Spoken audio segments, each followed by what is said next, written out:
Dr. Philip Hargrove snatched the patient chart from Dorothy Callahan's hands in front of the entire nursing station and threw it on the floor. "You don't write notes in my ward," he said loud enough for every nurse orderly and terrified intern to hear. "You change bedpans, you smile, and you stay out of the way of people who actually went to medical school." Dorothy didn't flinch. She bent down, picked up the chart, and set it back on the counter. Nobody in that hallway knew she had once walked into a burning building to drag men out alive. Nobody knew yet. If you believe in the people nobody sees coming, subscribe to this channel right now and follow this story and all the way to the end. Drop a comment and tell me what city you're watching from. I want to see how far this story travels. Dorothy Callahan had a system for surviving the night shift at Mercy General Hospital in Chicago, and the system was simple. She arrived 12 minutes early. She checked every crash cart on the surgical floor before the outgoing nurse finished her handoff. She memorized the board. She never complained. She never raised her voice. And she never, under any circumstances, let anyone see her hands shake. The hands were the thing she was most careful about, not because they shook from age or nerves. They shook because they remembered. 22 years of muscle memory lived in those hands, and sometimes at 3 in the morning, when the ward went quiet and the monitors beeped in their slow, rhythmic way, the memory in her hands would surface without warning. The grip of a tactical vest, the specific pressure needed to pack a wound in less than 40 seconds, the angle of a radio handset pressed hard against the ear in a parking garage in Detroit, while a man she loved was 50 yards away and the clock was running out. She always pressed her palms flat against the nearest surface until the tremor passed. Counter, wall, gurney rail. It didn't matter.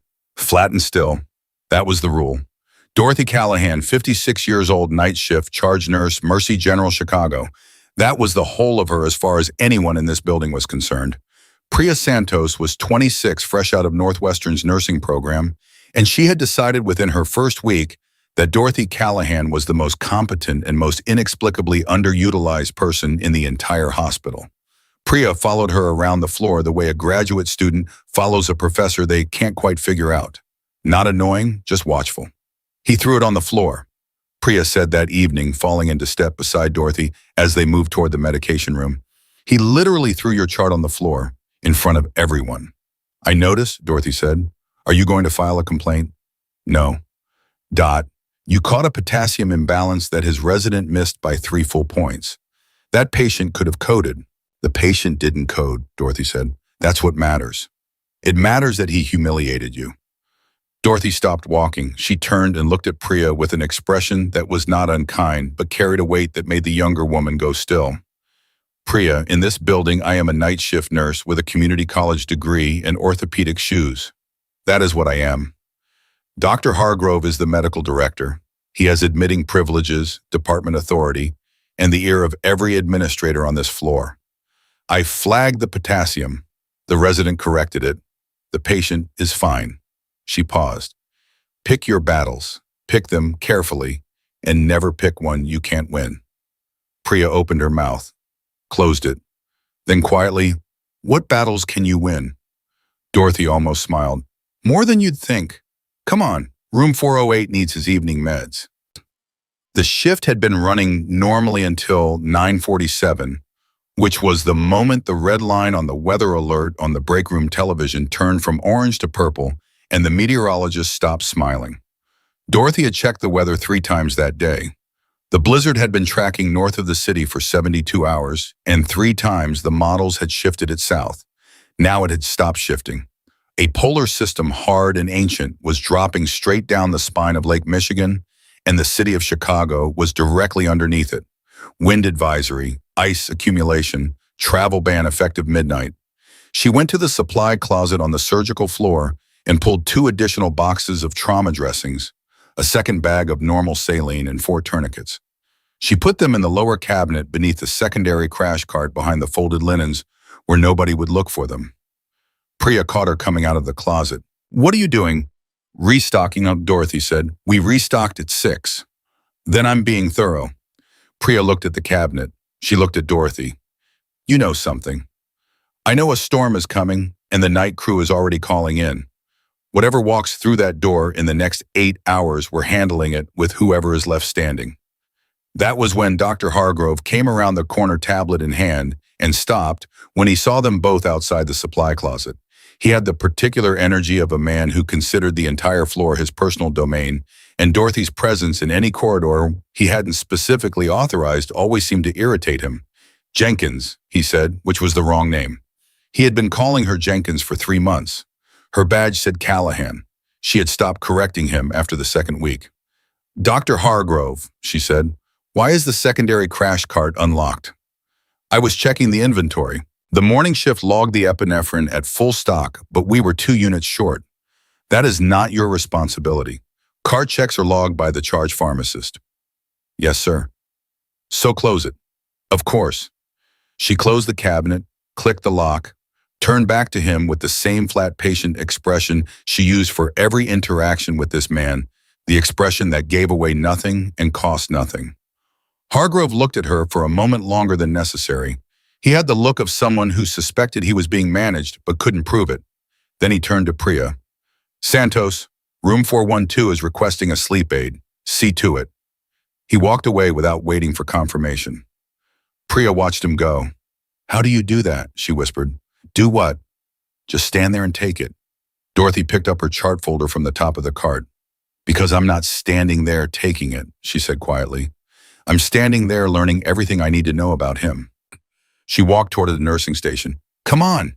It was 10:43 when the emergency line rang. Not the regular desk line, not the internal paging system. The emergency line. The one that was direct hardwired to Cook County Dispatch, buried 4 feet underground, stormproof and redundant. In 14 months at Mercy General, Dorothy had never heard that line ring on a shift she was working. She picked it up before the second ring. Mercy General Callahan. Her voice dropped half an octave. It always did automatically when the brain shifted into a different kind of attention. It was not something she did consciously. It was something that happened to her. She listened. Her pen moved across the notepad in short, precise strokes. Say again? How many? What is the mechanism? She listened again. Copy, ETA. What is the condition of the most critical? She wrote 4 more lines. We'll be ready. She hung up. For exactly 2 seconds, she stood with her hands still on the receiver and looked at the notepad. Then she straightened up and turned around. Priya was watching her from the medication cart. Something in Dorothy's face made the younger nurse go very still. What happened? Priya asked. Get Dr. Hargrove, Dorothy said. Her voice was even, clear. It carried a weight that had nothing to do with volume. Get the anesthesiologist on call, find the 2 orderlies on the overnight, and bring them here. Dot. What happened? A transport van from the Illinois National Guard Armory on Cicero Avenue went off the overpass on the Eisenhower at the Route 83 split. Black ice. The van rolled twice and came to rest on the lower access road. Both expressways are closed due to the storm. The nearest Level 1 trauma center is Northwestern at 22 miles in blizzard conditions with no road clearance. Dorothy looked up from the notepad and met Priya's eyes. They're bringing everyone here. Priya's voice was very small. How many? 17 soldiers. 2 confirmed critical. Estimated arrival 14 minutes. The silence lasted less than a heartbeat before Priya turned and ran. Dorothy did not run. Running wasted energy and panicked the people around you. She walked to the trauma bay at the end of the hall, opened the double doors, and began to move equipment with the calm efficiency of someone who had done this in conditions considerably worse than a Chicago hospital on a bad night.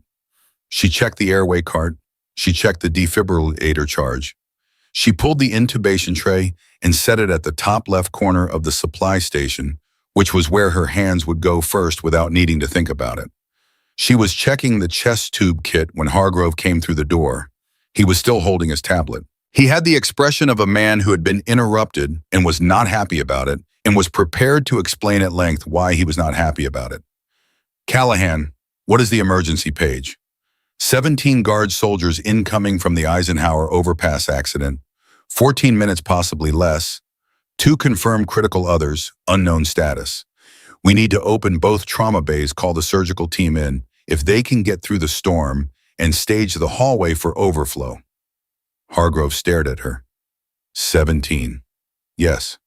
We have 4 trauma beds. Yes. That's impossible. Divert to Northwestern. Northwestern is 22 miles in zero visibility. Dispatch already called them. The road is closed. We are the divert. Then call Rush. Call UIC. Every hospital in the city is running storm protocol. We are the closest facility with trauma capability. Hargrove set his tablet down very carefully on the supply cart. He was a tall man with good posture and expensive shoes, and the absolute certainty of someone who had never been in a situation he couldn't talk his way out of.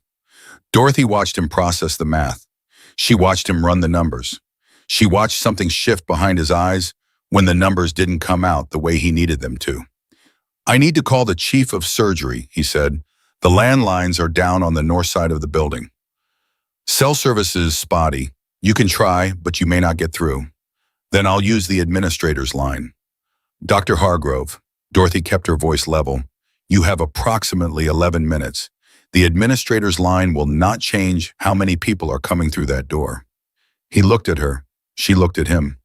For the first time in 3 months of working for this man, she did not look at the floor. Hargrove picked up his tablet, put it down again. Prep both bays, he said. His voice had changed. Just slightly. Just enough. Get Lewis out of the lounge. Page whoever's on surgical. Set up the hallway. He turned toward the door and then stopped. How did you know what to order? I've been in emergencies before, Dorothy said. She did not explain what kind. The ambulances arrived at 11:04, not the quiet kind with one stretcher and a calm paramedic. The loud kind, the kind with doors banging open before the vehicle stopped moving, voices overlapping boots hitting tile in multiples, the specific chaotic noise of people who have been running on adrenaline for 20 minutes and are just now passing the baton. The first soldier through the door was conscious and walking and bleeding from a gary above his left eye that had painted the entire left side of his face dark red. He was holding another soldier upright beside him, a younger man who was not walking so much as being dragged, his right leg bent at an angle that had no business existing.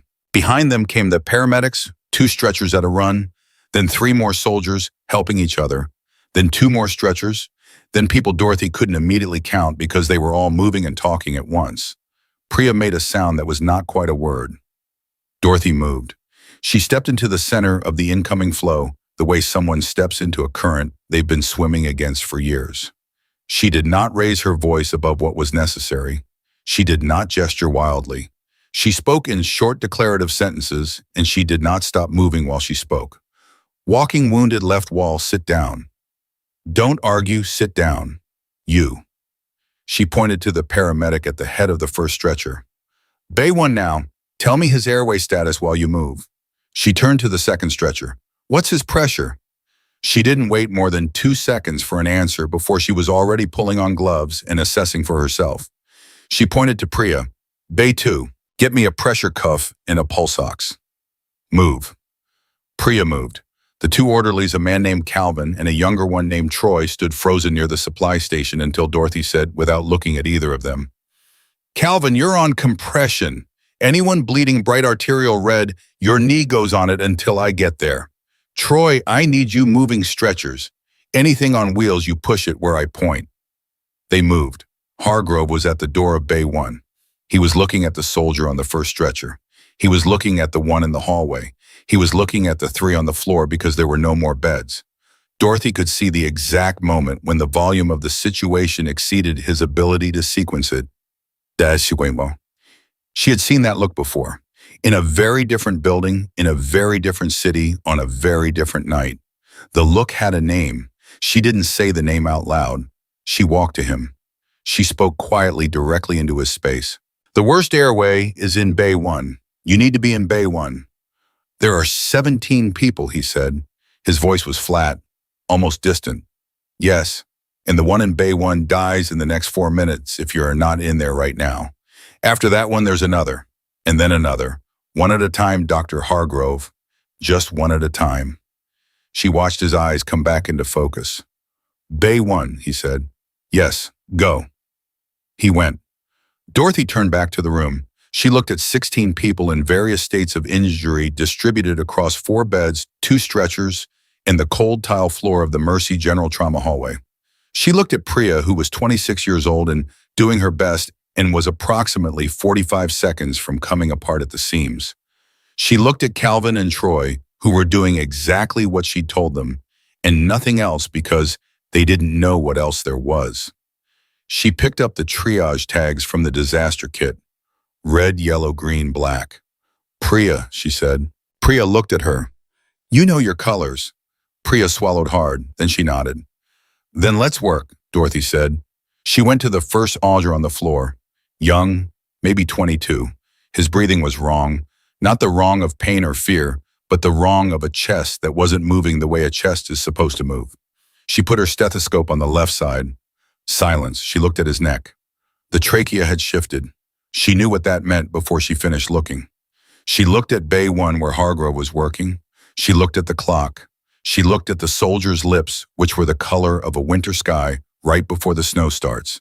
She made a decision. She held out her hand to Priya without looking up.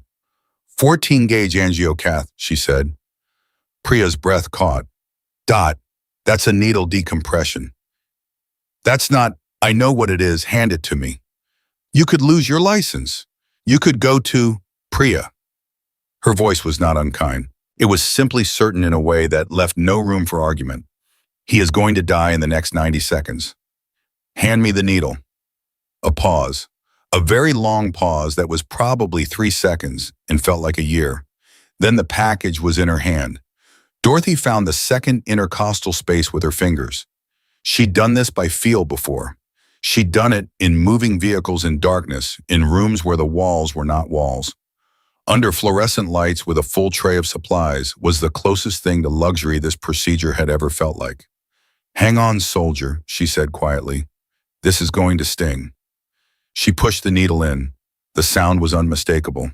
A hiss of pressurized air, sharp and immediate, like something that had been held too long finally letting go. The soldier's chest expanded. His trachea shifted back. The blue at his lips faded by degrees color, flooding back in its wake, and his eyes, which had been going distant and wrong, came suddenly and completely back. I can breathe, he gasped. The words came out like he wasn't sure he'd ever say them again. Dorothy taped the catheter in place with the specific fold she'd been using since 2003. 3 strips folded at edge quick release if needed. She rose to her feet. There was a soldier against the left wall. An older man, staff sergeant from the chevrons. He had a cut above his brow that was minor and a pair of eyes that were anything but. He was watching Dorothy with the focused, measuring attention of someone doing math in his head. Ma'am, he said, you're green, sergeant. Sit still. That fold you used on that tape, he said, that's a combat pack fold. I watch a lot of medical television, Dorothy said, and moved to the next patient. She heard him say something quiet to the soldier beside him. She didn't catch all of it. She caught enough. That ain't television. That's a doc. She kept moving. The word followed her down the hall like a shadow she'd been running from for 11 years. And for the first time in a very long time, she didn't run faster. The night was only beginning. The word doc followed her like a ghost she hadn't invited back. Dorothy didn't stop moving. There were 16 people still needing triage, and the clock on the trauma bay wall read 11:17, and the storm outside was loud enough now that she could hear it through the brick, a low, continuous pressure against the building like something enormous leaning its full weight against the walls. She moved to a soldier on the second stretcher. Corporal mid-20s conscious holding his left arm against his chest at an angle that told her the shoulder was dislocated. His jaw was locked tight against the pain, and his breathing was controlled, military controlled, the kind of breathing men learn when they need to function through things that should make them stop functioning. What's your name? Dorothy said, running her hands along his ribs with the speed and efficiency of someone who had assessed 100 bodies in a fraction of the time most people needed. Reeves, he said through his teeth. Corporal Danny Reeves. Ribs hurt or just the shoulder? Both. On a scale of 1 to 10. 7, maybe 8. You're lying. It's a 9.5. She pressed gently along his left side and watched his jaw clench harder. You've got at least 2 cracked ribs on the left. The shoulder is anterior dislocation. I'm going to need to reduce it. His eyes cut to her. You mean pop it back in? Yes. Right now. Right now. Doc hasn't cleared me. The doc is in Bay 1 keeping your buddy alive. I'm what you have. She met his eyes without blinking. I've done this before, Corporal. More times than I want to count. You're going to feel it for about 2 seconds, and then you're going to feel a lot better. Reeves looked at her for a long moment. Then he nodded one short, hard nod, the kind that means I don't like this, but I trust you, and those two things can exist at the same time. She reduced the shoulder in 11 seconds. The sound was what it always was, a dense, muffled pop that made the soldiers along the left wall wince in collective sympathy.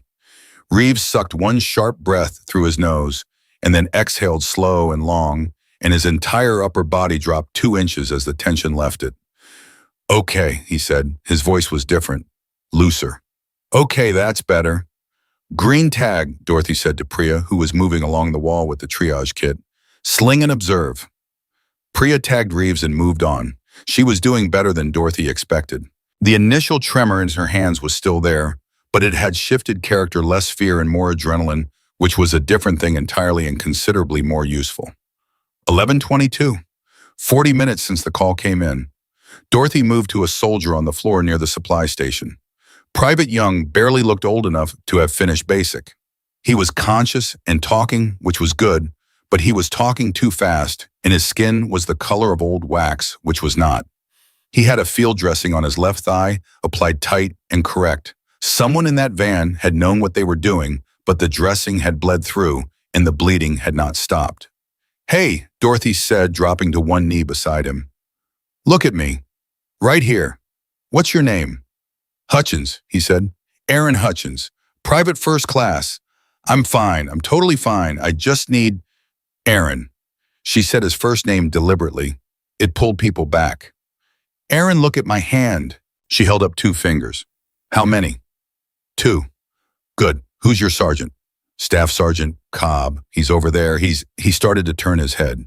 Keep your eyes on me. Is Cobb the one by the wall with the mustache? Yeah, that's him. He's fine. He's watching you right now. She was already cutting the field dressing with her shears, not removing it just enough to look. The wound was a deep laceration, something from the van interior jagged metal, and it had hit close enough to the femoral that the bleeding was heavy and wrong. Not arterial, not yet, but heading there with commitment. Aaron, I'm going to need you to be very still for me. I'm still, he said. Then, am I going to lose the leg? She pressed a trauma dressing over the wound with both hands and leaned her weight into it. Not if I have anything to say about it. Calvin, she raised her voice without turning around. Get over here. Replace my hands. Same pressure, don't lift for any reason. Calvin the orderly was there in 4 seconds. He was a big man and his hands were large enough to maintain the compression she needed. He replaced her hands without being told twice, and Dorothy was already moving before she'd fully stood up. 11:29. The staff sergeant by the wall had not sat down. She noticed that without looking directly at him. He had been watching her since the needle decompression, and he had the careful cataloging attention of a man who filed things away and did not forget them. His name tape said Cobb. He had 3 chevrons and a star on his sleeve, and a cut across his cheekbone that was minor, and an expression that was anything but. Sergeant Cobb, Dorothy said, passing him on her way to the secondary supply cabinet. You're green. Sit down. I'm fine, ma'am. I know you're fine. Sit down anyway. You're using energy you might need later. I've been watching you work, Cobb said. I've noticed. The needle on Kowalski, the shoulder reduction on Reeves, he paused. The way you told Hargrove to get in that bay. Dorothy pulled 2 more trauma dressings from the cabinet. Your point, Sergeant? My point is, I've been doing this for 16 years, and I have never seen a civilian nurse move like that. There's a first time for everything. Sit down. I did 2 tours, Cobb said. I know what a combat medic looks like when they're working a mass casualty. The way you triaged this room in the first 4 minutes. The way you staged the supplies before we got here. The call spacing on your assessment questions. He crossed his arms. Who are you, ma'am? Dorothy stopped moving for exactly 1 second. 1.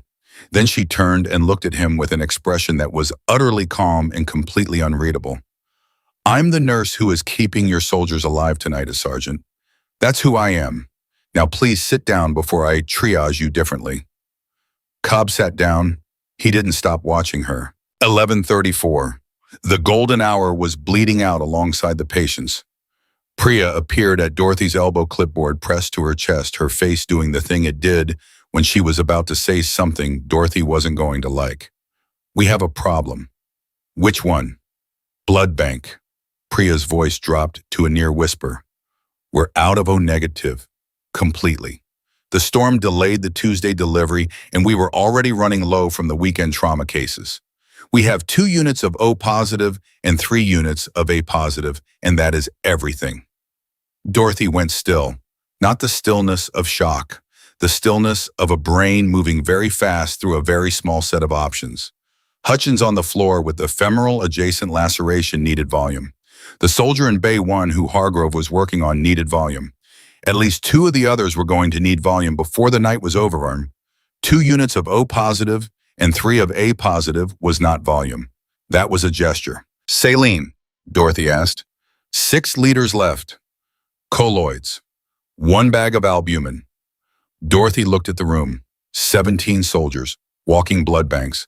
All of them screened, all of them with typed and documented blood on file somewhere in a military database she had no access to, but all of them carrying dog tags that had their blood type stamped in cold metal right at chest level. She had done this before, not in a hospital, not with proper tubing and donor bags and the comfortable infrastructure of a blood bank. She had done it on a concrete floor in a building with no roof, while someone outside was doing their level best to ensure that nobody inside made it to morning. Priya, Dorothy said, get me the emergency donor kit from the back of the trauma supply closet. The one in the orange case that nobody ever opens. Priya blinked. The direct transfusion kit. Yes. We can't do a walking blood bank protocol. This is a hospital. The FDA is not getting through the Eisenhower tonight. Dorothy looked at her directly. Cross-matching takes 4 hours. We don't have 4 hours. We have dog tags, we have blood types, and we have people whose bodies are already pre-screened by the United States military. Get the kit. Priya stood there for 3 full seconds. Dorothy understood those 3 seconds. She did not rush them. Then Priya turned and went for the kit. Dorothy went to Cobb. Sergeant, what's your blood type? He didn't even blink. O positive, ma'am. Of course it is. She turned to the row of soldiers along the wall.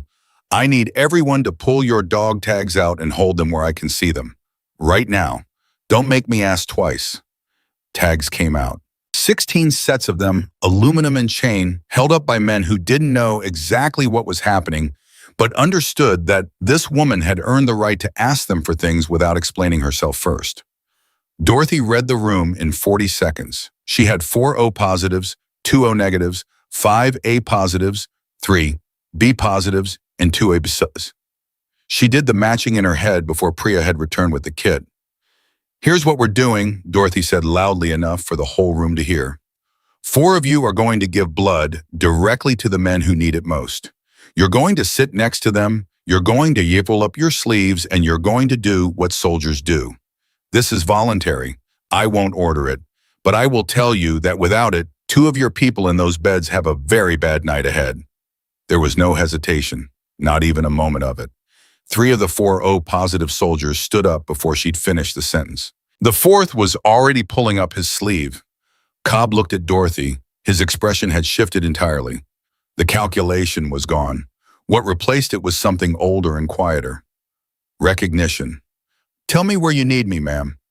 Next to Hutchins. On the floor's fine. Floor's fine, Cobb said and went. Dorothy set up the first line in Cobb's arm in under 90 seconds. No pump. Gravity feed bag held lower than the donor's arm, body heat to keep it from going cold. She wrote on Hutchins' chest in black marker. Cobb to Hutchins, O positive. Time started 11:41. Priya was watching with her mouth slightly open. I can't believe this is happening. Start the second line on the soldier in the hallway. Same protocol. Check his tag first. What do I tell him? The truth, Dorothy said. Tell him someone decided he was worth saving. Hargrove came out of Bay 1 at 11:53. His mask was hanging off one ear, and his scrubs were dark, and his hands were still gloved, and he walked into the hallway and stopped. He stopped because the hallway was unrecognizable, not from the damage, from the order. What had been chaos 40 minutes ago had been converted systematically and completely into something that functioned. Soldiers were paired with donors along the left wall. The two remaining critical cases were in the bays. The green-tagged walking wounded were sitting monitored, assigned their vitals logged in Dorothy's handwriting on the whiteboard above the nursing station in a system that used color and position instead of patient names because it was faster. Hargrove looked at the donor lines, he looked at the chest writing, he looked at the whiteboard. His face moved through several expressions in quick succession, settling finally on something that was not quite admiration and not quite horror and was probably the honest combination of both. Callahan, he said. Dorothy looked up from the patient she was assessing. The arterial case, how is he? Stable for now. Hargrove walked toward her slowly. He lowered his voice. Are those direct transfusion lines? Yes. That is a federal violation of Philip. She used his first name. She had never used his first name. The effect was immediate and visible. The blood bank is empty. The roads are closed. The storm is not moving. I have 2 soldiers who needed volume 40 minutes ago, and this was the only option available. The lines are running clean. The types are matched from military documentation. I know what the regulations say, and I am telling you at tonight in this building with these people, it was this or it was nothing. Hargrove looked at the lines. He looked at Hutchins, whose color was coming back. He looked at Cobb, who was sitting with his sleeve rolled up, with the same expression he'd probably worn every time he'd been asked to do something hard, which appeared to be frequently. Is the line patent? Hargrove asked quietly. Dorothy blinked. Yes, 18 gauge flowing well. Who else needs surgery? It was the right question. Dorothy felt something shift almost imperceptibly in the air between them. She pointed to the whiteboard. The red tag on Bay 4, compound femur. He's been waiting 20 minutes and he's a priority too, right behind whoever you have next. Hargrove looked at the board. He looked at the room. He said nothing for a moment. Then, prep him, I'll scrub back in. He was almost to the bay door when Dorothy said, the anesthesiologist, where is Lewis? With me. He's been with me since Bay 1. Good, don't lose him. Hargrove paused with his hand on the bay door. He didn't turn around. How long have you been a nurse, Callahan? 14 years. And before that, a pause that was precisely as long as it needed to be, and not 1 second longer. Something else, Dorothy said. Hargrove nodded once, a small private nod, and went through the door. 12:17. The board showed 15 soldiers stable to an active surgery, everyone with a line or a dressing or a tag. The floor was what it always was after the first wave, loud in the specific way of controlled chaos voices, giving information rather than expressing fear, hands moving with purpose rather than panic. Priya sat down on a stool near the nursing station for the first time in over an hour and looked at Dorothy with an expression that was young and exhausted and entirely sincere. How are you doing this? She said. One at a time, Dorothy said, same as I told Hargrove. No, Priya shook her head. That's not what I mean. I mean you specifically. In that supply room this afternoon, you were just Dot. And now, she stopped. You're different. Dorothy picked up the chart folder. People are different in emergencies. Not like this. Priya's voice was very quiet. I watched you do a needle decompression in about 45 seconds on a patient who was coding. I watched you reduce a shoulder without a physician order. I watched you set up a field transfusion protocol in a Chicago hospital. Like you'd done it so many times, the steps were automatic. She looked at Dorothy straight on. I don't know who you were before, but whoever she was, she's in this room right now. Dorothy was quiet for a long moment. The hum of the ventilation system, the beep of monitors, the storm pressing against the building steady and relentless. How's Kowalski? She said finally. Kowalski was the needle decompression, the first soldier she'd worked. Priya let it go. Stable. Oxygen sats at 96. He keeps asking about the nurse with the gray hair. Tell him she's busy. He said, Priya almost smiled.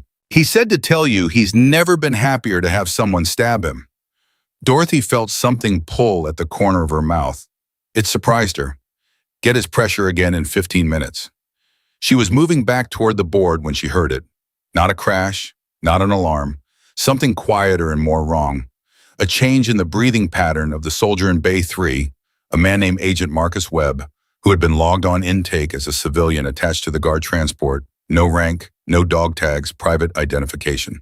He had been stable and unconscious since arrival, a head laceration and apparent blunt force trauma to the chest. Dorothy had tagged him yellow on intake. She stopped. She turned. She walked into Bay 3. Webb's eyes were open. He was looking at the ceiling, but as Dorothy entered, his head turned toward her with slow, deliberate effort, and his eyes found her face and stayed there. His lips moved. She came to the side of the bed. She leaned in. He said 2 words, barely sound, less than a whisper, but she heard them. He said her name, not the name on her badge, not Callahan, the other name, the one she had not heard spoken aloud in 11 years. Dorothy's hands went flat against the bed rail. The old reflex, still and steady, she looked at this man's face and she looked at the pattern of bruising across his jaw and his chest bruising. That was not consistent with a vehicle rollover. Bruising that was consistent with something else entirely. Webb's eyes held hers. He tried to speak again. She put her hand on his arm, light and steady, the touch that meant, I hear you and I'm here, and don't spend energy you don't have. Don't talk yet, she said softly. You're in a hospital. You're safe. I need you to breathe. But his eyes were urgent in a way that the room did not account for, in a way that had nothing to do with his injuries and everything to do with whatever he knew that she did not. She leaned in closer. He said 4 more words. And everything Dorothy Callahan had been carefully building for 11 years cracked straight down the middle. She stood up. She looked at the room. She looked at the 17 soldiers distributed across her trauma floor, the donors and the patients and the walking wounded, and her eyes moved across them with a precision that was no longer medical. She was looking for someone specific. And the terrible thing, the thing that settled into her chest like cold water, was that she thought she already knew who it was. The 4 words Webb had said were, he is in here. Dorothy stood at the edge of Bay 3 and did not move for 3 seconds. 3 seconds was long enough to understand what she had been handed and short enough that nobody in the room noticed she had stopped. Then she turned and walked back to the nursing station with the same measured pace she always used and picked up the chart folder and opened it and looked at nothing written on the page. Her mind was moving in a different direction entirely. 11 years ago, Dorothy Callahan had not been a nurse. She had been a senior special agent with the FBI's Organized Crime and Human Trafficking Task Force out of the Chicago field office. She had spent 6 years working a network so deeply embedded in the Midwest supply chain that the people running it had legitimate businesses, legitimate addresses, legitimate faces at legitimate charity events. Her husband, Daniel Callahan, had been her partner in the field and her partner in every other sense. They had been 8 months from making the arrest that would have dismantled the entire structure. Then Daniel was killed. A parking garage in the West Loop on a Tuesday night in February. The official report said wrong place, wrong time. Random. Tragic. Case closed. Dorothy had known within 48 hours that it was not random and not a closed case, and not something the Bureau intended to pursue with the energy it deserved. She had said so to 3 different supervisors. The third one had suggested, with the specific, careful language of institutional self-protection, that she take a leave of absence and consider her future with the organization. She had resigned instead, changed her name to her mother's maiden name, moved to Chicago's South Side for 2 years, then further north, then eventually here to the night shift at Mercy General, where nobody asked questions and the work was real and physical and kept her hands busy enough that most nights she slept. Webb had known her then. He had been a junior agent on her task force, 24 years old, and so knew his badge still smelled like the printing facility. She had not seen him since the week after Daniel died. He is in here. She looked at the room with different eyes. 17 soldiers from the Illinois National Guard Armory on Cicero Avenue. 16 of them she had triaged, touched, assessed, matched to donors logged on the board. Their injuries were consistent with a vehicle rollover at speed, blunt force trauma, distributed in the pattern of a van that had rolled twice and impacted twice the way the paramedics had described it. The cuts were where cuts should be. The fractures were where fractures should be. The shock was real. 15 of them. There was one more, logged as civilian attached to transport. No rank, no dog tags. Private ID, blunt force trauma to the chest, head laceration, unconscious on arrival. She had tagged him yellow and moved on because the reds were screaming and the yellows could wait, and that was triage. That was always the calculation you worked, what would die fastest, and you trusted the stable ones to stay stable. She looked at the yellow tag on the patient in Bay 2. Male, early 40s, heavy-set brown hair, the kind of face that was specifically designed to be forgettable. He was awake now. She could see that from across the room. He had been awake for at least 12 minutes, and in that time he had not called for a nurse, had not asked for water, had not done any of the things that people do when they are conscious and injured and surrounded by medical staff. He was watching, still and watchful and very carefully, not drawing attention to himself, which was its own kind of attention if you knew what to look for. Dorothy knew what to look for. She crossed the room. She kept her face neutral and her pace unhurried, and she picked up the chart at the foot of Bay 2's bed and looked at the intake sheet. The name on the civilian ID matched nothing in her memory. The face did not match anything either. But the bruising pattern she had dismissed on intake as rollover trauma, she saw it differently now. The distribution across his jaw and his upper chest and his wrists. Those were not rollover bruises. Those were restraint bruises with something added on top.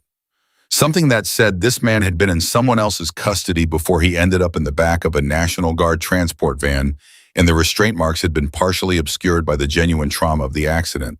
Someone had put him in that van, and Webb, who was FBI, was in the same van. "How are you feeling?" Dorothy said pleasantly, setting the chart down. "Fine," the man said. His voice was flat. No register of pain, no register of relief, just flat. "Any trouble breathing? Chest pain?" "No." "The head laceration bothering you?" "No." Dorothy looked at his hands. They were loose at his sides, too loose. The deliberate looseness of someone maintaining precise awareness of where their hands were. She had seen that posture in interview rooms. She had seen it in the field. She had never seen it on an injured patient who had just survived a vehicle rollover. "We're going to need to get another set of vitals on you," she said. "I'll send my colleague over in a few minutes." "Sure," the man said and looked back at the ceiling. Dorothy walked back to the nursing station. She did not walk fast. She picked up a pen and wrote 3 words on the inside of the chart folder cover where only she would see them. Then she went to Priya. "I need you to stay at the station," Dorothy said quietly. Priya looked up. "What's wrong?" "Nothing's wrong. I need you at the station because I'm going to be moving between the bays and I need someone on the board." She paused. "If I call your name and my voice sounds different, I need you to go directly to the supply closet and call 911 from the landline in there. The storm line, not the desk phone. Do you know the one I mean?" Priya went very still. "The buried line." "Yes." "Dot, what is happening?" Dorothy looked at her steadily. "Hopefully nothing. But if it is something, I need you to know what to do. Can you do that for me?" Priya held her gaze for a long moment. Then she nodded. "Good," Dorothy said. "Keep Cobb's line flowing and check Hutchins's pressure in 10 minutes. She went back to Bay 3. Webb's eyes were open and tracking, and the pain in them was not entirely physical. He was a man who had been carrying something heavy for a long time, and the weight of it was visible in the set of his jaw and the way he breathed. Dorothy pulled the curtain around the bay. Not all the way, just enough. She leaned close to his ear. "Talk to me. Short version. I have a floor to run." Webb's voice was barely sound. 11 months undercover, Midwest Trafficking Network. Same one.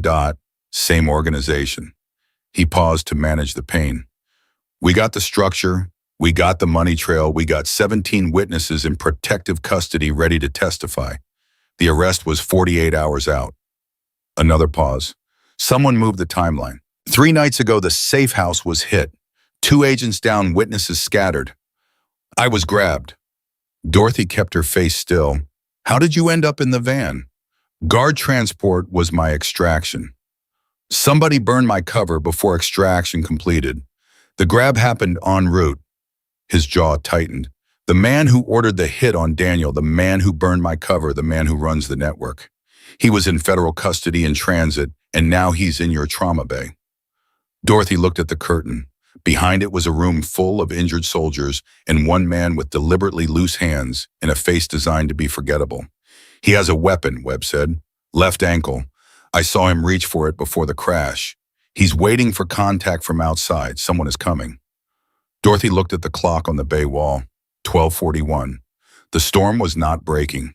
The roads were not opening.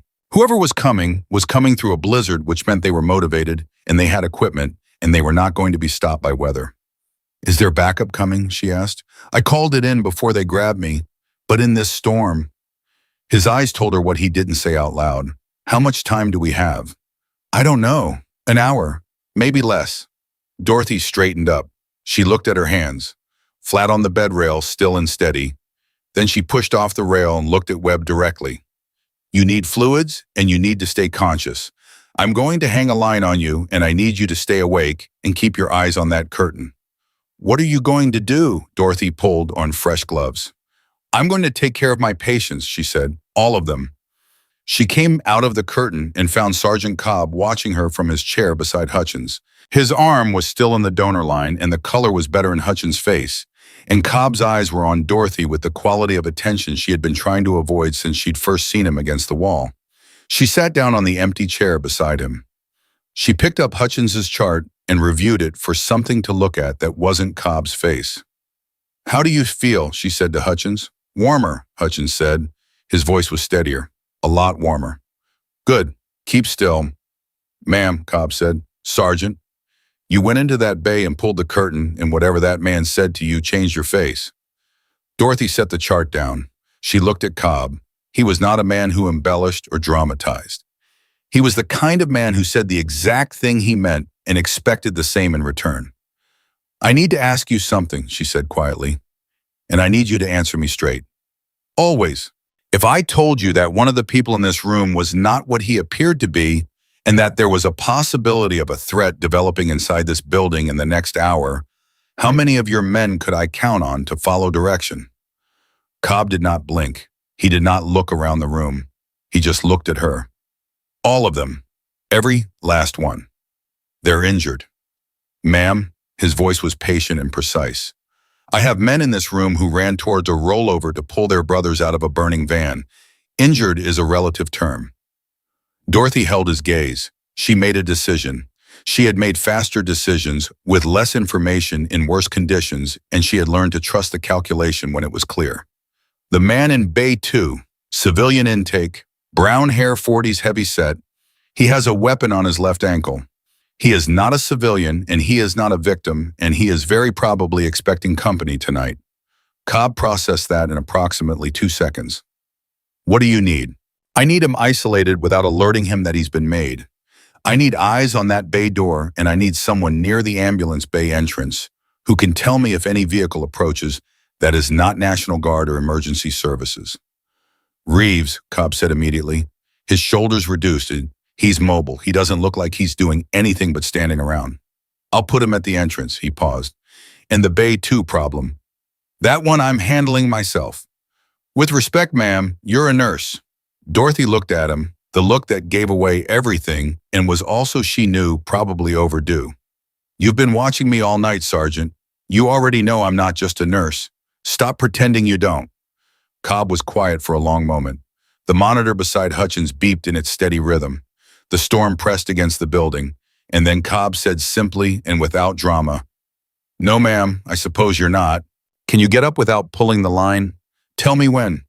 Not yet. When I give you the word, I need you on your feet, and I need 2 of your mobile men between Bay 2 and the main door. They don't need to do anything.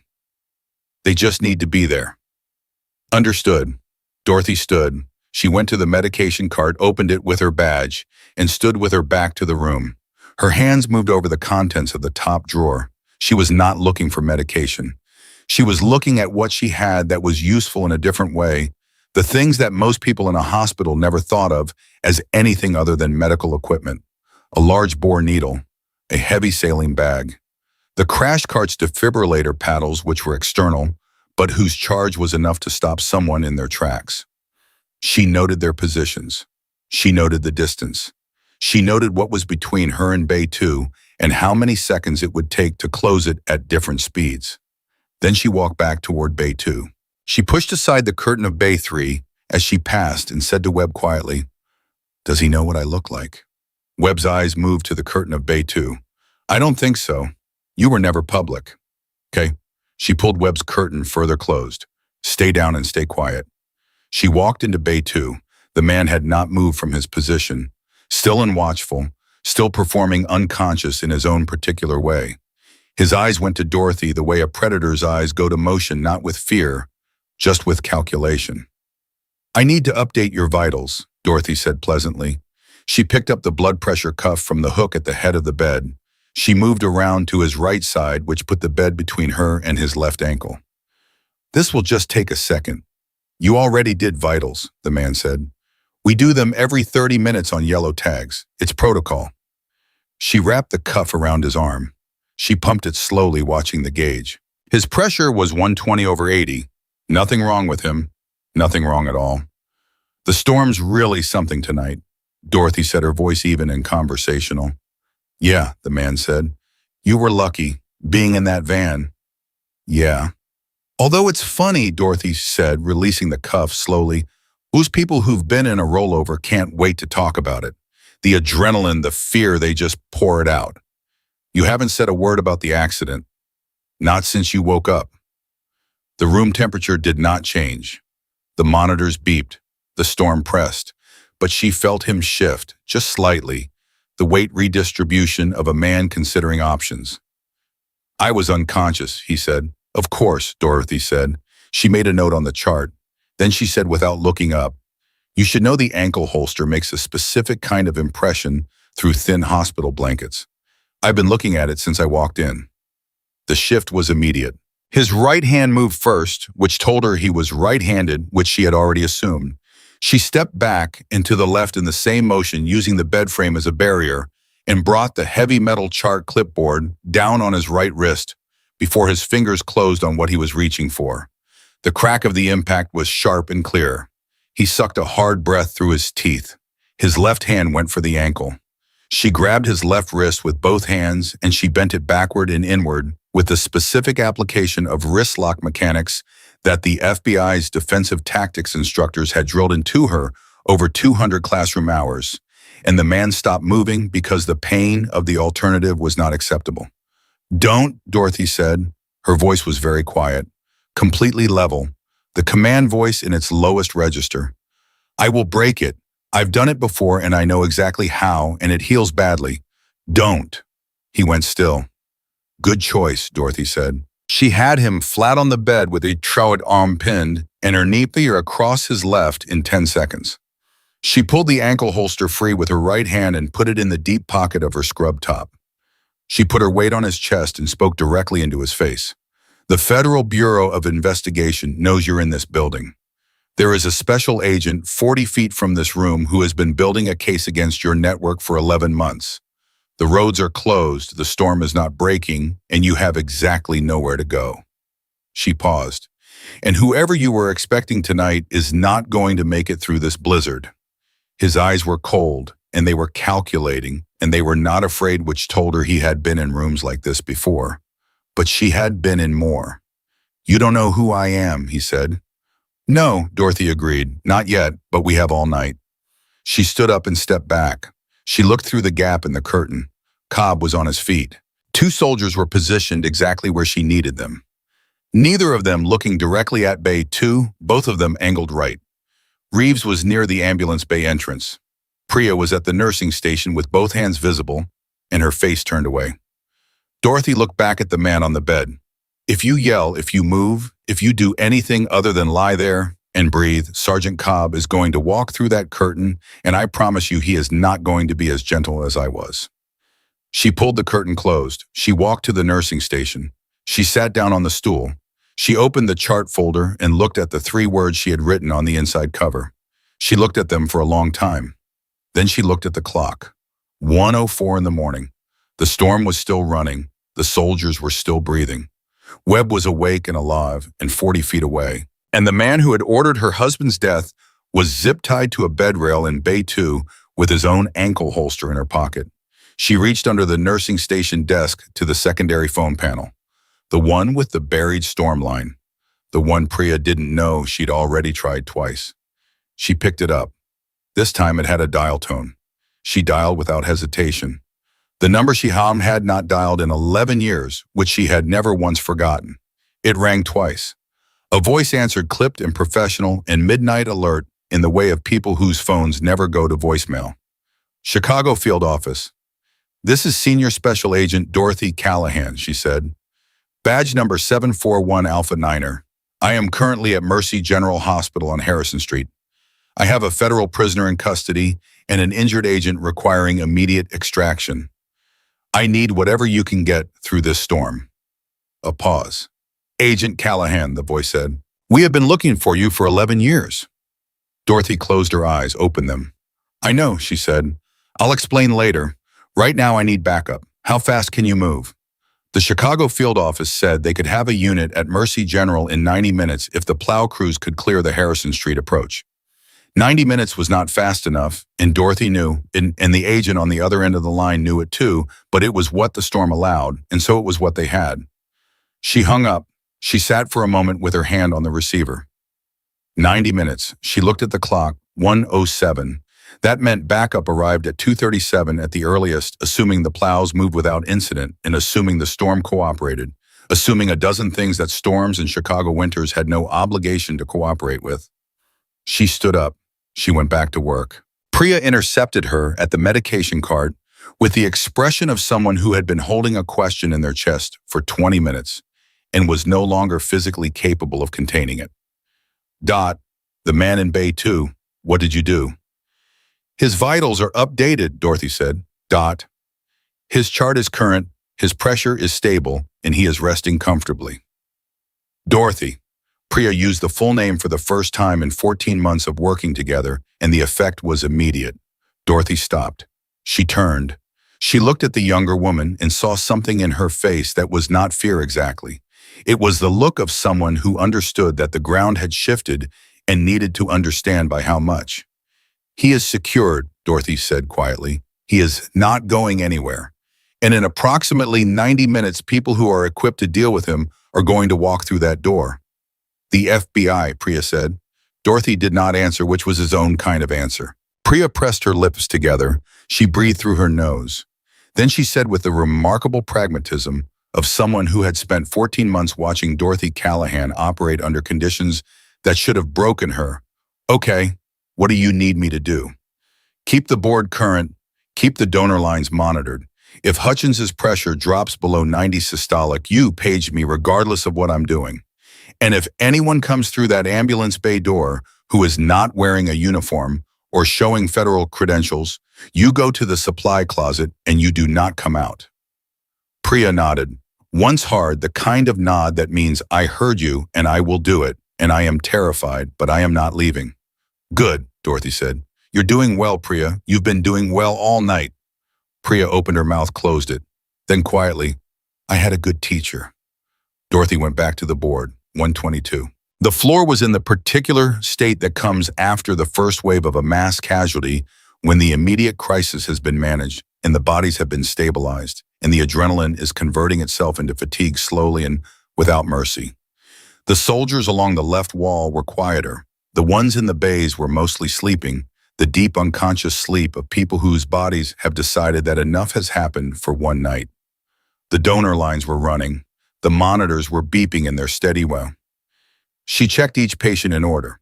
Kowalski first, the needle decompression, whose oxygen saturation was holding at 97, and who was asleep with one hand curled under his cheek like a child.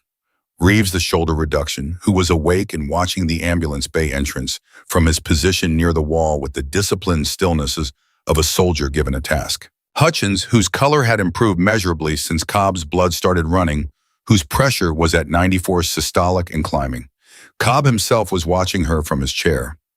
The donor line was clamped now, the bag full, his job done, and he was sitting with his arm wrapped and his eyes open and his attention on the bay, to curtain in a way that was quiet and absolute and did not require discussion. Dorothy went to bay 3. She pulled the curtain aside. Webb was awake and he had managed to prop himself up slightly, and he looked like a man who had survived several things that should have finished him, and was very tired of being in that category. His eyes went to her immediately. "Backup's coming," she said. 90 minutes.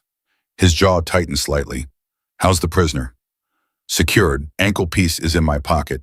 He's zip-tied to the rail." "You zip-tied him?" "Medical supply. It works."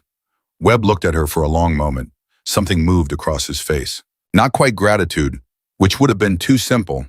Something more complicated. The look of a person who has carried a debt for so long that the moment of reckoning arrives and they find they don't have the words for it. "Dot," he said. "Don't," she said, and the word was not unkind. "Tell me the rest later. When your chest is properly imaged and your head is scanned and you have an IV running and an actual doctor has seen you." "Hargrove," Webb said with a specific inflection that meant he had been conscious and listening for longer than she had realized. "He's better than he was this morning," Dorothy said, "which is a low bar, but he cleared it." "The thing about Daniel," Webb started. "Later." "Dot, I need you to hear it." She looked at him. His eyes were serious and steady and clear in a way that told her whatever he was about to say, he had been waiting to say for a very long time and was not going to be redirected. She sat down on the edge of the stool beside the bed. She folded her hands in her lap. "Tell me," she said. "The internal review," Webb said. "The one that cleared the parking garage as random. We found the agent who buried it 18 months ago." He paused for breath. The chest injury was real even if his mind was clear. "He's already in federal custody. He's been cooperating. The full scope of what happened, how the network infiltrated the task force, how they got to Daniel." His eyes stayed on hers. "It's all documented. Everything the Bureau told you was wrong. The official version. All of it." Dorothy sat very still. "Daniel didn't walk into a random situation," Webb said. "He was targeted, specifically and deliberately, because the network knew how close you two were getting and they needed you off the investigation. And the agent inside the Bureau made sure the report came back clean." Dorothy had known this. She had known it the way you know things. You can't prove the kind of knowledge that lives in the body rather than the mind that sits in the chest like a stone you carry so long you stop noticing the weight. She had known it for 11 years, but knowing it and hearing it said out loud in a hospital room at 1:30 in the morning by a man who had the documentation to prove it were two entirely different experiences. Her hands were flat on her knees, still and steady, the old reflex. "The man in Bay 2, she said. Her voice was controlled. She controlled it the way she controlled everything with the specific application of will that some people are born with and others develop through years of situations that require it. He gave the order." "Yes," Webb said. "His name is Robert Alden Marsh. He has been operating as a logistics consultant since 2009. The trafficking network uses distribution infrastructure to move people across 7 states. He gave the order to have Daniel removed, and then he gave the order to have the investigation buried." Webb looked at her straight. "And in about an hour and 20 minutes, if the plows hold, he is going to be in federal custody, and that is going to stick." Dorothy looked at the curtain, at the floor, at her hands. "Why did they put him in the guard transport?" she said finally. She needed to understand the full picture. She always needed the full picture. The original federal transport was diverted because of the storm. Marsh has people in the Marshal Service. We knew that. The guard transport was supposed to be a blind move nobody in his network should have known. But someone talked. Webb shifted slightly and the pain moved across his face and settled.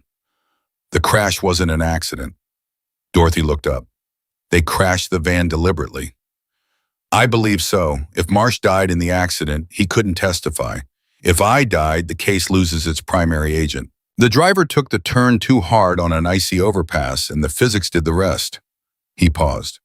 "Except it brought Marsh to the one place in Chicago his people can't get to tonight because the roads are closed and there's a unit of the Illinois National Guard in the lobby, and whatever you are in that building, none of his people are prepared for it."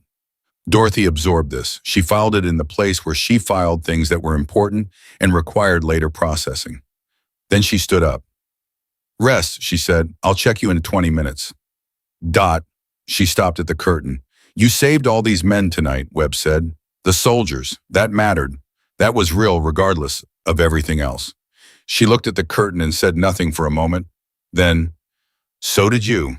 11 months undercover. That's not nothing. She pulled the curtain open and went back to the floor. 143. Hargrove emerged from the surgical bay at 151. The femur case had gone 3 hours, and he moved the way surgeons move after a long procedure wrung out and precise, all the personality burned away, and only the competence remaining.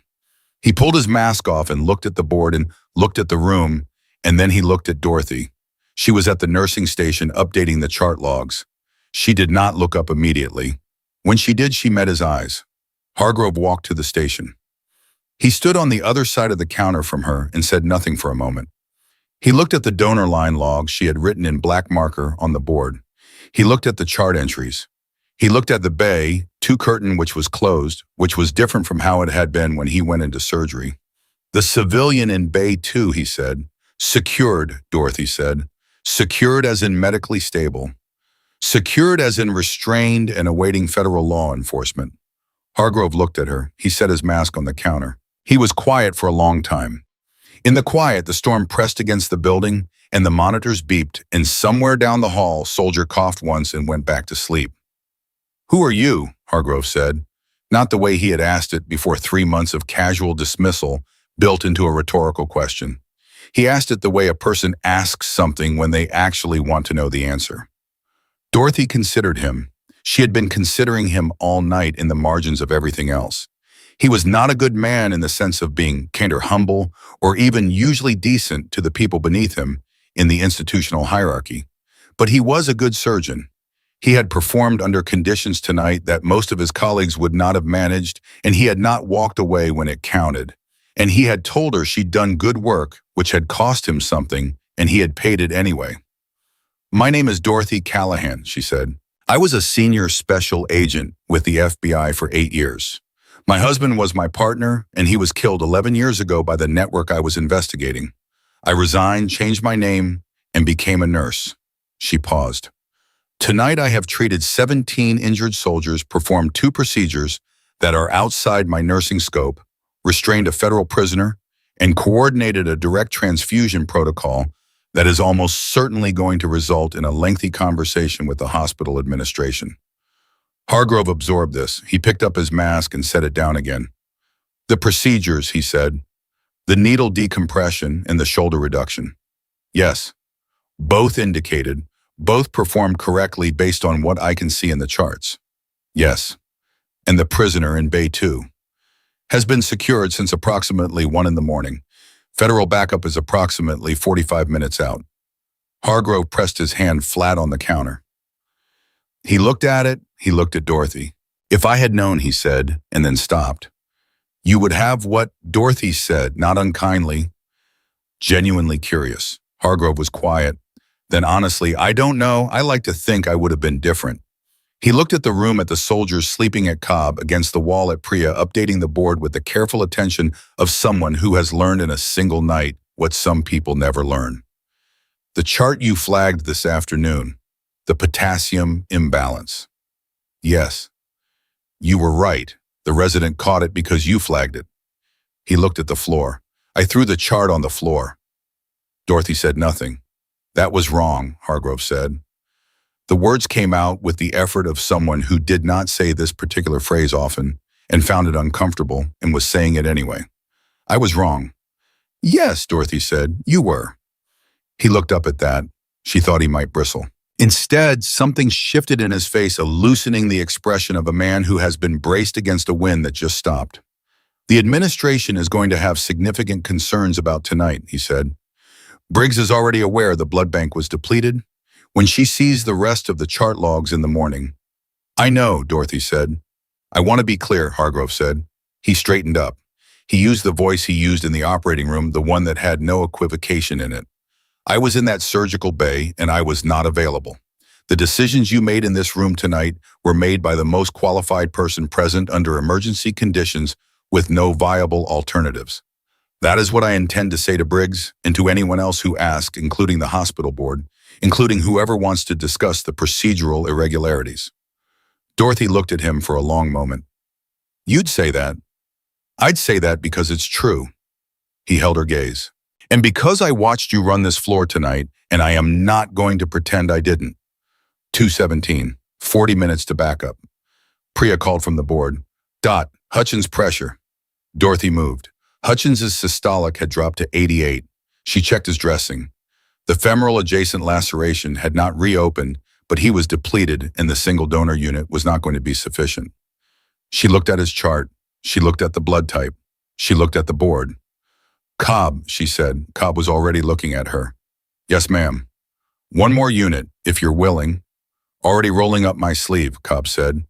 She set up the second line in 4 minutes. She hung the bag. She watched the flow begin and watched Hutchins monitor and waited.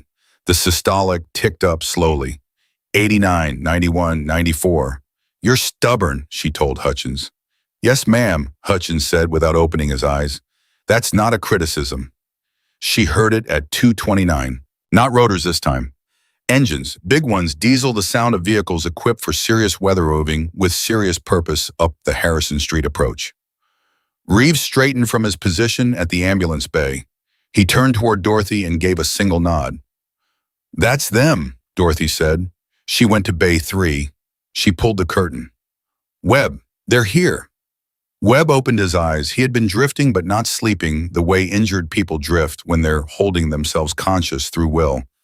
He looked at her and his entire body released a tension she hadn't fully registered was there. Thank God, he said. Can you sit up? With help. She helped him sit up. She straightened his hospital gown with the brisk practicality of someone who does not make a ceremony of things that don't require ceremony. Then she handed him the chart from the foot of his bed. Your actual intake form.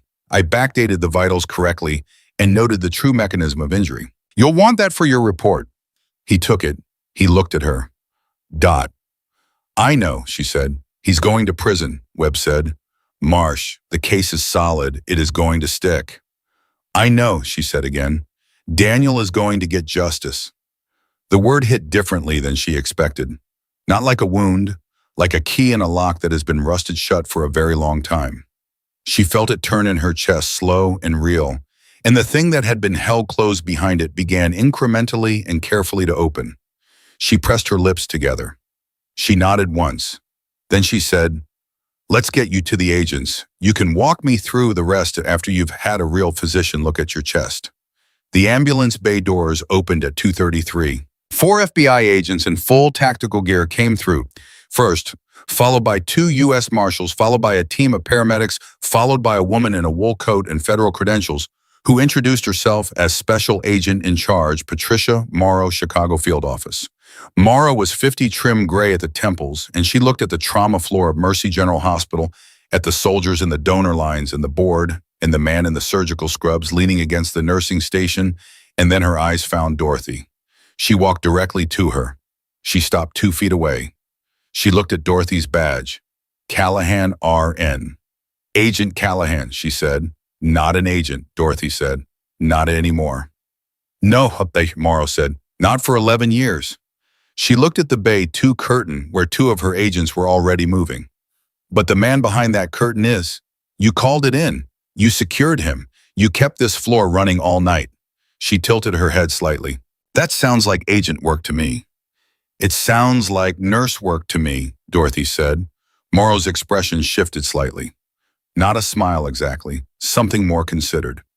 We'll discuss it. She turned toward Bay 2. Then she stopped. Callahan, the internal review on your husband's case. I want you to know the Bureau owes you a conversation that is long overdue. Dorothy looked at her. I'm listening. Not tonight, Morrow said. Tonight you've done enough, but I'm not leaving Chicago without having it.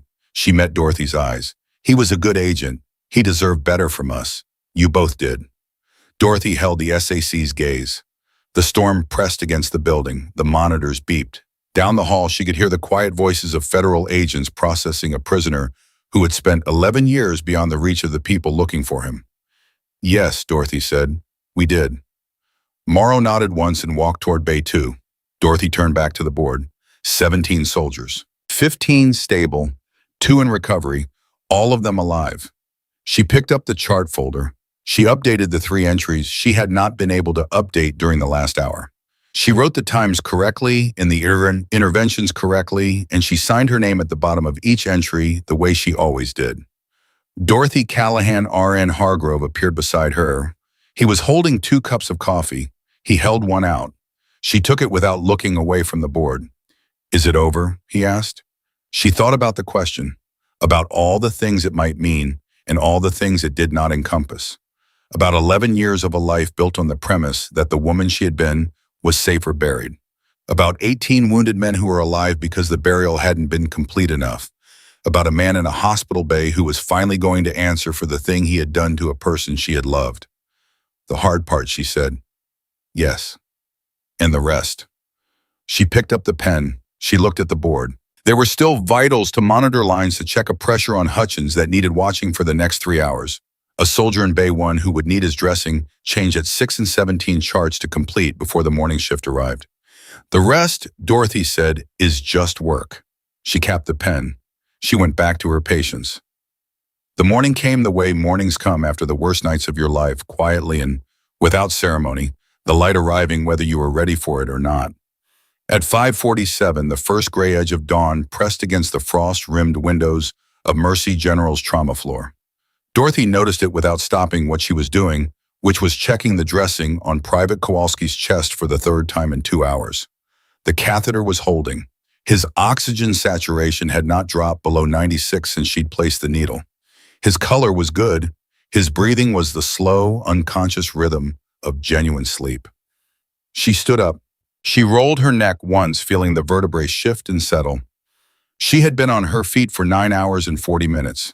She was 56 years old, and she felt every year of it in her lower back, in her knees, and the specific deep ache behind her eyes that comes from sustained high-alert focus finally releasing its grip. But her hands were steady. That was the thing she noticed.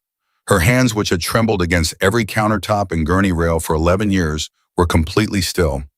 The FBI processing team had taken Marsh out through the ambulance bay at 3:12. She had watched through the bay window without going to it, just a glance as she passed, on her way to check Corporal Reeves's shoulder rotation. Marsh had walked with the contained, watchful stillness of a man who was already calculating his next move, his face giving away nothing.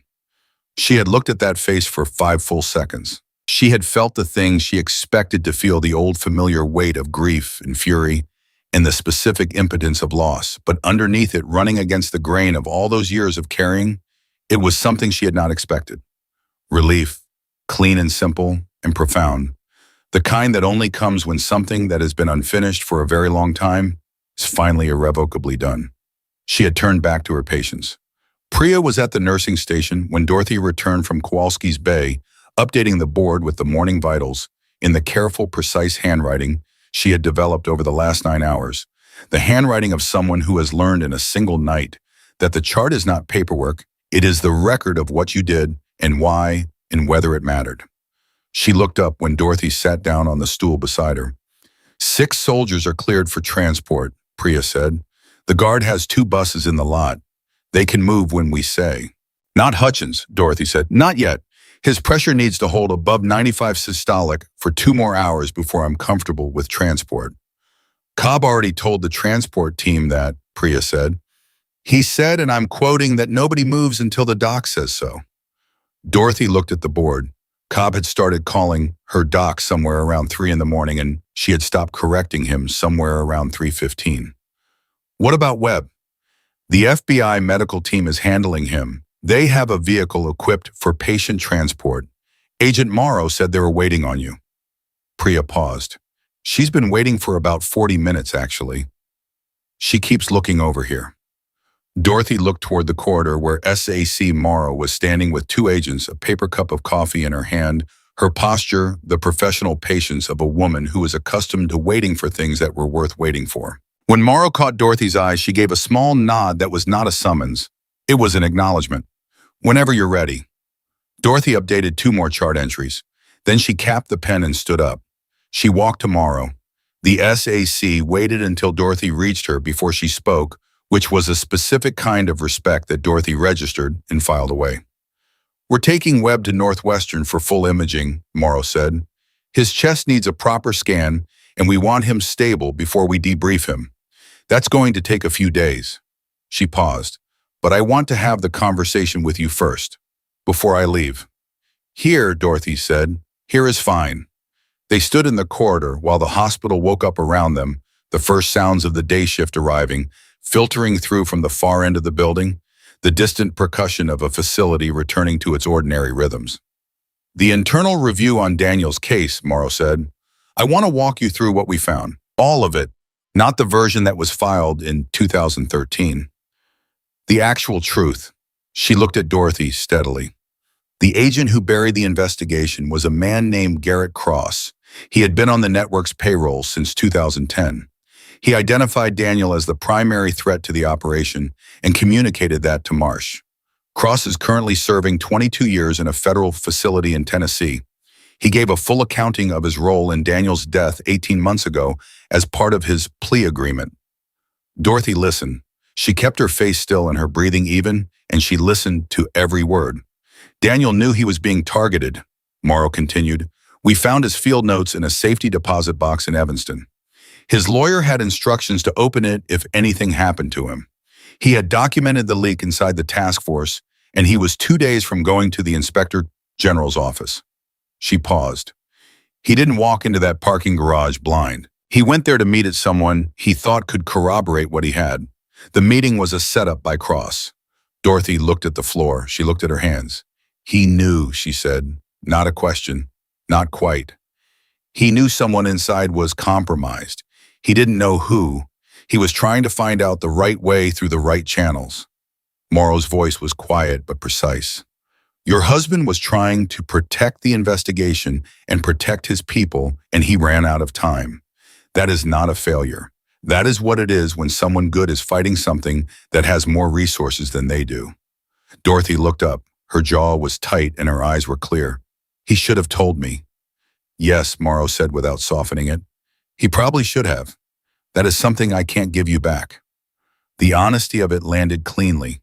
No institutional hedging, no careful language designed to limit liability. Just the truth plainly spoken. Dorothy appreciated it the way you appreciate something that hurts correctly, the kind of pain that means the wound is in the right place. The Bureau owes you an apology, Morrow said, an official one on record from the director's office. I've already initiated the paperwork. You'll have it within the week. She paused. That is not sufficient. I am aware that it is not sufficient. I am offering it anyway because it is what I can do, and I believe in doing what I can do. Thank you, Dorothy said. The words were simple, and she meant them. Morrow looked at her for a moment. Then she said, I want to make you an offer, and I want you to know that this is not contingent on the apology or the review or anything else. This is a separate conversation. She straightened slightly. I want you to come back. Dorothy was quiet. Not as a field agent, Morrow said. I'm not asking you to go back into the field. What we built over the last 11 months, the case web put together the network structure, we've mapped the connections between the trafficking infrastructure and the financial system supporting it. It is complex and it is ongoing, and it is going to take years to fully dismantle. We need people who understand how this kind of organization operates, people who have been inside cases like this and know how to read the patterns. She met Dorothy's eyes. You built the original case architecture. You know it better than anyone alive. I want you consulting, on your terms, with the appropriate compensation and the appropriate recognition of what you gave this bureau when you were in it. Dorothy looked down the corridor. Through the bay window at the end, she could see the first full light of morning on the snow outside the lake-effect white of Chicago. In late November, the city buried and quiet, and from this distance, almost beautiful. She could see the transport buses in the lot dark green against the white, two soldiers helping a third toward the door with the careful solidarity of people who have been through something together. She thought about a conference room in the Chicago field office in 2012. She thought about a whiteboard covered in her handwriting. She thought about Daniel across the table from her, his reading glasses pushed up on his forehead, saying they were close, saying they just needed a little more time. She thought about how much she had loved that work, not the danger of it, not the status of it, the work itself, the patient, methodical construction of truth from fragments, the sense that what she was doing mattered in a way that could be measured in real human terms. She thought about Kowalski breathing in Bay 4, Hutchins with his pressure climbing, Cobb with his sleeve rolled up and his jaw set in his absolute unwavering willingness to give whatever the situation required. She thought about Priya, 26 years old, updating a board at 6 in the morning after the hardest night of her professional life, doing it carefully and correctly, because she had learned from someone that carefully and correctly was not optional, that the chart was the record of what you did and why and whether it mattered. No, Dorothy said. Morrow waited. I appreciate the offer, Dorothy said. I mean that. And when you need a consultation on the Marsh case, specifically on the original case architecture, I will give you what I have. All of it. No conditions. She paused. But I'm not coming back to the bureau. Morrow studied her. Can I ask why? Dorothy looked at the corridor, at the nursing station where Priya was logging vitals, at the bay doors through which she could hear the slow, steady beeping of monitors. Because last night, 17 people needed someone who could do what I know how to do, and I was here, and they lived. She looked at Morrow directly. That matters. The way it happened in this building and this job, it matters. And I'm not done with it. Morrow was quiet for a moment. Then she said with something in her voice that was close to respect and was not trying to be anything else. All right, Dorothy said. They shook hands. Morrow held the grip for a moment longer than a formal handshake required, and then she let go and turned toward the ambulance bay and took her team and went. Dorothy watched her go. Then she turned around and walked back to the nursing station. She was checking the board when she heard the doors from the main corridor open and felt the specific drop in room temperature that meant the administrative wing had arrived. She did not turn around immediately. She updated one more entry, then she turned. Carol Briggs, the hospital administrator, was a woman of 53 who wore her authority like a garment she had tailored specifically for the purpose of intimidation, and she wore it well. She was flanked by the hospital's legal counsel, a man Dorothy recognized from the staff newsletter, and a woman Dorothy did not recognize, who was carrying a tablet and a recorder and had the look of someone whose job was to document things for future legal use. Briggs stopped at the edge of the trauma floor and looked at the state of it, the donor line remnants coiled on the supply cart, the chest marker, writings on the board, the modified chart logs, the general evidence of a night that had operated well outside the established protocols of a standard Illinois licensed medical facility. She looked at Dorothy. Ms. Callahan, Briggs said. Her voice was clipped and precise. I need you in my office, now. I have patients, Dorothy said. Your patients are being transferred to the day shift, which has arrived, which means your shift is over and you are going to come to my office and explain the extraordinary series of protocol violations that occurred in this facility last night. She gestured toward the legal counsel. I want to be transparent with you. This conversation is being documented. There are significant liability concerns. There are regulatory reporting requirements. And there is the matter of direct patient care administered outside the scope of a registered nurse's licensure. Carol, Hargrove's voice came from behind Dorothy. He had been at the secondary nursing station, and he walked toward Briggs now with the post-surgical clarity of a man who has had sufficient time to decide exactly what he intends to say. Before this conversation goes further, I want to be on record. Briggs turned to him. Doctor, Hargrove, I appreciate your concern, but the medical director's involvement in the procedural review is a separate. I was in the operating room, Hargrove said. For 6 of the hours in question, I was in the operating room with Dr. Lewis, and I was not available to manage the trauma floor. The decisions made in this room were made by the most qualified person present under conditions of genuine emergency with no viable alternatives. His voice carried the operating room authority clean and non-negotiable. I have reviewed the chart entries. The needle decompression on Kowalski was indicated and correctly performed. The shoulder reduction on Reeves was indicated and correctly performed. The direct transfusion protocol was a field medicine adaptation executed under conditions of resource scarcity with no access to external supply. He looked at Briggs without blinking. If you intend to pursue action against Dorothy Callahan, you are going to need to explain to a review board, to the media, and to 17 members of the Illinois National Guard why you believe the person who kept them alive in a blizzard deserves to be punished for it. Briggs held his gaze. Her jaw was set. The regulations exist for a reason, Philip. Yes, Hargrove said, and last night they existed in a hospital that had no blood supply, no road access, no specialist backup, in 17 critical patients. The regulations are written for normal conditions. Last night was not normal conditions. He paused. I will testify to that effect before any board or body that asks, in writing if necessary. Briggs looked at the legal counsel. The legal counsel looked at his tablet and appeared to be running through scenarios at some speed. The woman with the recorder had stopped recording. Then from the doorway of Bay 4, a voice said, "Ma'am." It was Cobb. He was standing in the doorway with his arm wrapped and his uniform still torn from the night before, and his chevrons visible on what remained of his sleeve. He was not at attention. He was simply standing the way soldiers stand when they want to take up exactly the space they are entitled to and not apologize for it. The people in these beds, Cobb said to Briggs, are members of the Illinois National Guard, and the woman you are talking about taking action against is the reason they are in beds and not bags. He looked at her steadily. I don't know what the hospital regulations say. I know what happened in this room last night, and I know that when I have something to say about it, people tend to listen. He paused. I have quite a bit to say. From Bay 4, Hutchins' voice rough with sleep and fluid, and the previous nights, everything said simply same. Reeves from his chair by the wall said, same. From Bay 2, where Kowalski had apparently been awake longer than anyone knew, ma'am, Briggs looked at the room. She looked at the soldiers. She looked at Hargrove. She looked at the legal counsel, who gave her a very small, very specific shake of the head that meant not today and probably not ever. She straightened her jacket. I will need the full incident report on my desk by end of day Monday, she said to no one in particular. The procedural review will be conducted internally.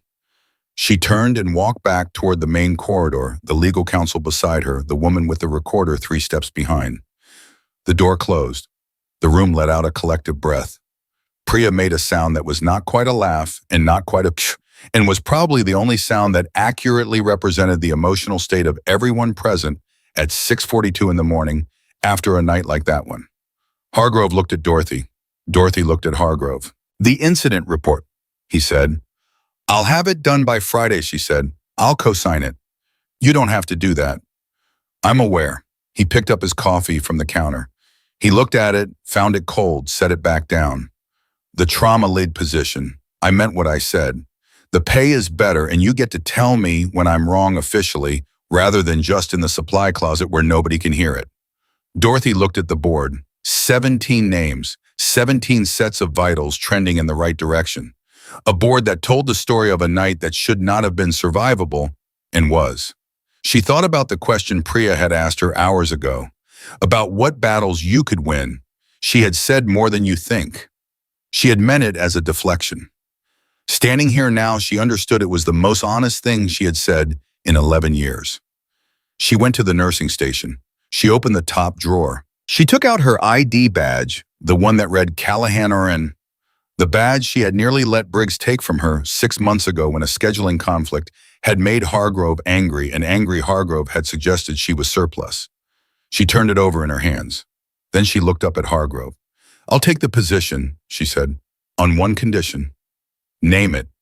My name is on the door, not Jenkins, not nurse, not Callahan, the charge nurse. My full name, Dorothy Callahan, RN trauma lead. She held his gaze, all of it, on the door. Hargrove looked at her for a long moment. Then he said, done. She clipped the badge back onto her scrub top. Cobb was being helped toward the transport bus by 2 of his soldiers when Dorothy came through the ambulance bay. The morning air hit her face cold and clean, and absolute the specific cold of Chicago after a blizzard, the kind that makes everything feel stripped to its essential truth. She stopped at the edge of the bay, and he turned as if he had been expecting her. They looked at each other in the clear morning light. The man who had known what she was, for she was ready to admit it, who had sat with his sleeve rolled up on a hospital floor and given blood for a soldier he served with, without being asked twice, who had stood between her and the administrative machinery of a frightened institution at 6 in the morning, with a wrapped arm and a torn uniform, and the absolute certainty that this was the right side of the thing. Sergeant Cobb, she said. Ma'am, he said, go home. He almost smiled. Then he came to attention, clean and precise, and rendered a salute that was not ironic and was not ceremonial. It was the real thing, the kind you give to someone who has earned it in the only way that actually counts. Dorothy returned it. Her hand was steady. Her chin was level. She returned it the way she had not returned anything in 11 years fully, and without reservation as the person she actually was. Cobb dropped the salute. He turned and got on the bus. The door closed. The engine turned over diesel and certain, and the bus moved out of the lot and onto the cleared road, carrying its cargo of battered living men toward home. Dorothy stood in the cold air and watched it go. She stood there until the sound of the engine faded, and there was only the wind off the lake and the city waking up around her, the ordinary Monday morning of a place that did not know what had happened inside this building, because ordinary Monday mornings never do. She went back inside. She washed her hands at the bay sink. She dried them with the same paper towel process she always used, 3 folds twice through thorough. She looked at her reflection in the metal of the paper towel dispenser, the distorted industrial version of a face she had been avoiding for a long time. She looked at it now, steady and direct. Priya was at the station. The day shift was arriving, the sound of a normal hospital resuming its normal operations. Dorothy sat down beside Priya and opened the chart folder. She picked up the pen. She had 4 entries to complete and 2 to co-sign, and a full incident report to begin, and 17 patients to hand off to the incoming team with the thoroughness and precision that every one of them deserved. She started writing. Priya watched her for a moment. Then she said quietly, "Are you going to be okay?" Dorothy wrote without stopping. "Yes," she said. "Are you sure?" Dorothy capped the pen. She looked at Priya Santos, 26 years old, who had handed her a needle in the dark last night. When handing her the needle was the harder choice, who had logged vitals and monitored lines and stayed at the station and held the line in every way that mattered. Who was going to be, Dorothy thought, exceptional at this work? Who already was? "I'm sure," Dorothy said. "Some people run from who they are for so long that they forget running was ever a choice. Last night I stopped running." She paused. "That's not a small thing, but it's done now." She opened the chart folder again. "And I have a lot of paperwork." Priya laughed. It was a real laugh, exhausted and genuine, and full of the particular relief of someone who has been through something and landed on the other side of it. It filled the nursing station and traveled down the corridor and was probably the best sound the trauma floor of Mercy General had heard in a very long time. Dorothy smiled. She turned to the first chart. She wrote the date, the time, the patient name, and the interventions in the clear, precise handwriting she had been using for 14 years. At the bottom of the entry, she signed her name the same way she always did, Dorothy Callahan, RN. Today it meant something different than it had yesterday. Today it meant everything. She turned to the next chart. She kept working. Outside, the sun cleared the rooftops and came through the frost-rimmed windows and landed on the floor of the trauma bay in long, clear strips of light. And the morning continued the way mornings do, forward, and without apology, into whatever comes next. Dorothy Callahan had spent 11 years hiding from the person she was. The night she stopped hiding, she saved 17 lives. And from that morning forward, she never ran again.